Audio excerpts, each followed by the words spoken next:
এই সূরার মধ্যে আরো একটা ঘটনা আছে যেটা আমি কোনোদিনও বলি নাই, আজকে বলতেছি আপনাদের সামনে। আপনারা সৌভাগ্যবান, এই ঘটনা আমি আজ পর্যন্ত কোনো লেকচারে বলি নাই।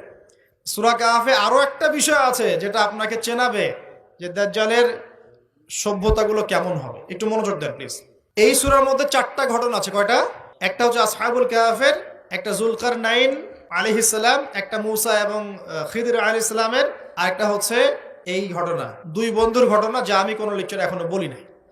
এই ঘটনাটা সূরা কাহফের 32 নম্বর আয়াত থেকে শুরু করে 46, 47, 48 এরকম পর্যন্ত বড় একটা ঘটনা আছে। আমি খুব শর্ট করে বলছি। আল্লাহ পাক এই সূরার মধ্যে একটা বিস্ময়কর ঘটনা বলছেন। দুই বন্ধুর, কয়জন বন্ধু? এক বন্ধু প্রচন্ড ধনী, এমন ধনী যে আল্লাহ পাক তাকে বড় বড় বাগান দিয়েছেন, খেজুরের, আঙ্গুরের, হ্যাঁ, বিশাল বিশাল বাগান, এবং তার মধ্য দিয়ে নদী চলছে। নদী, একটা নদী চলে যাচ্ছে ভিতর দিয়ে, দুই পাশে বাগান। তাহলে কত বড় প্রপার্টি চিন্তা করেন, একটু চিন্তা করেন। আমরা তো বিঘা আর এই যে শতকের হিসাব করি না।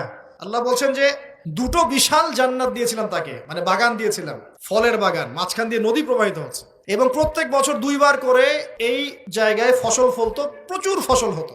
তো এত ধন সম্পদ পাওয়ার পরে এই বন্ধু, মানে এই ব্যক্তি, তার এক গরিব বন্ধুকে নিয়ে এই বাগানে ঢুকেছে। ঢুকে হাঁটাহাঁটি করছে, গল্পগুজব করছে। গল্পগুজব করার এক পর্যায়ে গিয়ে এই ধনী বন্ধু বলে ফেলছে। কি বলছে? সে বলছে যে আনা আকসারু মিনকা মালা ওয়া আ'আসু নাফারা। হে আমার দোস্ত, শোনো, আমি তোমার চাইতে মালে এবং সম্পদে অনেক সেরা। কে বলছে এটা? এই ধনী বন্ধু। আমরা কি এরকম কথা বলি না? এই ধনী বন্ধু হচ্ছে বস্তুবাদী মানুষ, মানে বাড়ি গাড়ি, টাকা কড়ি, স্ট্যাটাস, এটাই তার কাছে সবকিছু। বুঝতে পারছেন কথা? সে তার বন্ধুকে বলছে তুমি তো গরিব, আমি তোমার চেয়ে অনেক সেরা টাকায় পয়সায় ধন দৌলতে। এমন মানসিকতা আমাদের মধ্যে আছে না অনেকের? আচ্ছা, এবার সে আরো বলছে যে ওয়াদাখালা জান্নাতাহু ওয়া হুয়া যালিমুল লিনাফসি। সে তার জান্নাতে প্রবেশ করলো, তার নফসের উপর সে জুলুমও করে বসলো। কিভাবে জুলুম করলো? এভাবে সে বলছে ক্বালা মা আযুন্নু আন তাবিদা হাদিহি আবাদা। কে বলছে এটা? এই ধনী বন্ধু। সে বলছে, হে আমার গরিব বন্ধু, শোনো, আমি মনে করি না, আমি বিশ্বাসই করি না, আমি মনে করি না যে আমার এই প্রপার্টি কখনো ধ্বংস হয়ে যাবে। আমি এটা বিশ্বাস করি না। বুঝতে পারছেন? ওই যে আমি পরকালে বিশ্বাস করি না, কিয়ামতে বিশ্বাস করি না, আখিরাতে বিশ্বাস করি না, কোন সভ্যতা বলেন?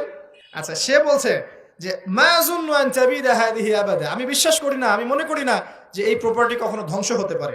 ওয়া মা আযুন্নু সাআতা কায়িমা। আর আমি এটাও মনে করি না যে কিয়ামত কখনো হবে। বুঝতে পারলেন কথা? আমি এটাও বিশ্বাস করি না যে কিয়ামত কখনো হবে। তার মানে বন্ধুটা বস্তুবাদী না, সে পরকালে বিশ্বাস করে না, কিয়ামতে বিশ্বাস করে না। সে তার ধন সম্পত্তির মোহে এত আসক্ত হয়ে গেছে যে সে মনে করে